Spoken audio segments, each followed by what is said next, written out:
Hello everyone. आज की कहानी है अधूरी बातें। कहानी अगर अच्छी लगे तो लाइक करें, शेयर करें और प्यार भरी कहानी चैनल को सब्सक्राइब करें। सिगरेट के निकलते धुएं जीवन की उलझनों को सुलझा नहीं सकते। राजीव जब तक ये बात समझ पाता तब तक वो 3 सिगरेट फूंक चुका था। जब से संजना अस्पताल से आई थी उसके बदलते व्यवहार ने राजीव को हैरानी में डाल दिया था। उसके मन में रह रहकर सवालों का बवंडर उठता ही जाता था कि आखिर उसके साथ ही ऐसा क्यों। अभी पिछले महीने ही तो संजना ने उसे खुशखबरी सुनाई थी कि वो पिता बनने वाला है।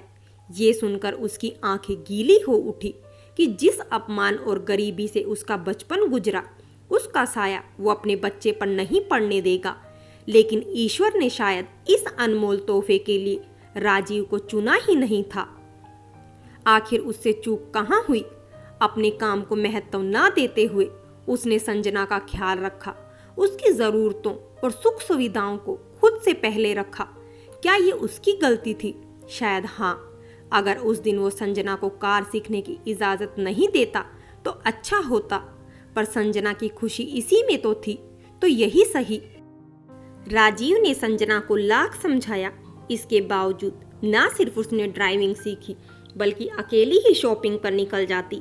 ऐसे में जब राजीव को फोन कर डॉक्टर ने कहा कि संजना का मिसकैरेज हो गया तो ये सुनकर उसकी पलकें गीली हो उठी। पुरुष आंसू नहीं बहा सकते।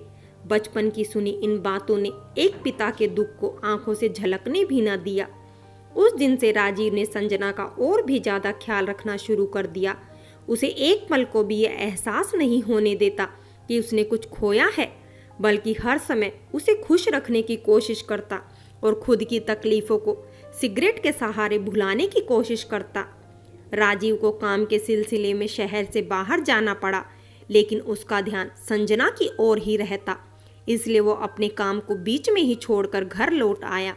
संजना के चेहरे पर अचानक आई खुशी को देखने के लिए वो बेचैन हो उठा और सरप्राइज देने के लिए वो उसके लिए एक उपहार खरीदने के लिए मॉल में गया।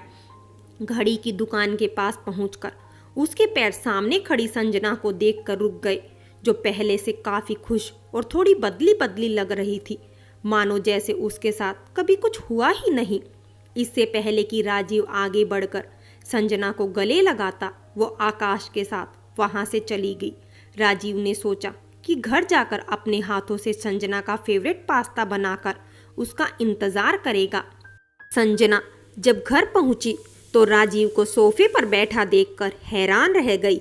उसके चेहरे की खुशी और चिंता के सभी भावों को अलग करने की कोशिश करते रहे, लेकिन सब बेकार।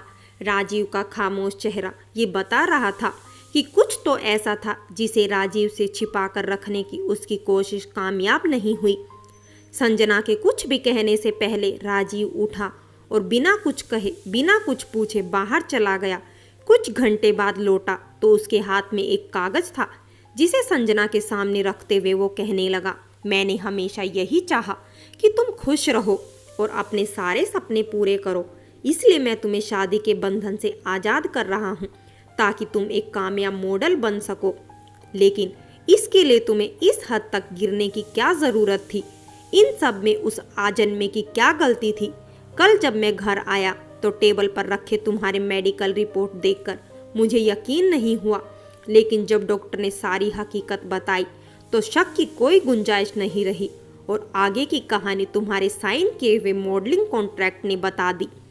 बुझे मन से राजीव कमरे से बाहर आया और सिगरेट सुलगाने लगा। संजना अपना बैग लेकर कमरे से बाहर आई और घर की चाबी टेबल पर रखकर मेन डोर से निकल आई, लेकिन ताज्जुब इस बात का था कि उसके चेहरे पर एक भी सिकन नहीं था। अपने सपने पूरे करने के लिए एक औरत ही इस हद तक गिर सकती है, यह सोचकर राजीव का सिर भारी होने लगा। उसने सोचा भी ना था जिस संजना को अपनी जान से ज्यादा चाहता था उसे ही अपने दिल से जुदा करना पड़ेगा। संजना को गए आज 8 महीने होने वाले थे। राजीव ने कभी सोचा भी ना था उसकी और संजना की कहानी यूं अधूरी रह जाएगी। सूरज की किरणें राजीव को चुभती हुई लग रही थी, इसलिए वो उठा और खिड़की के पर्दे को तान दिया। मुड़ने लगा तो कैलेंडर पर नजर पड़ी, जहां एक तारीख पर उसकी नजर पड़ी जो उसके आने वाले बच्चे की जन्म की तारीख थी। राजीव नम आंखों से उस पर अपनी उंगलियां फिराने लगा। तभी उसका फोन बज उठा। दूसरी तरफ की बातें सुनकर न जाने राजीव को क्या हुआ, जो वो बेतहाशा घर से निकल पड़ा। राजीव हाफता हुआ अस्पताल पहुंचा, जहां डॉक्टर उसे एक कमरे में ले गई, जहां संजना बेड पर लेटी हुई थी और पास ही एक बच्ची लेटी थी, जिसे देखकर उसे कुछ समझ नहीं आया। तभी संजना ने कहा, राजीव, ये तुम्हारी ही बेटी है। राजीव की हालत देखकर डॉक्टर उसके कंधे पर हाथ रखती हुई बोली, मैंने तो संजना से कहा भी था, इस बच्चे को रखने से उसकी जान को खतरा है, लेकिन पेपर साइन करने के बाद अचानक इसे क्या हुआ और इसने इस बच्चे को रखने का फैसला कर लिया, जिसमें मुझे इसका साथ देना पड़ा। और आपने उस दिन मेरी अधूरी बातें सुनकर ही इतना बड़ा फैसला ले लिया। आज डॉक्टर की बात सुनकर राजीव को पछतावा हो रहा था और खुद पर गुस्सा भी आ रहा था। संजना और अपनी बेटी को सही सलामत देखकर उसकी आंखों से अश्रुधारा बह चली, जिसे रोकना आज उसे ठीक नहीं लग रहा था। फिर चाहे जिसे जो कहना है वो कहे। फ्रेंड्स, कहानी अगर अच्छी लगी हो तो लाइक करें, शेयर करें और प्यार भरी कहानी चैनल को सब्सक्राइब करें।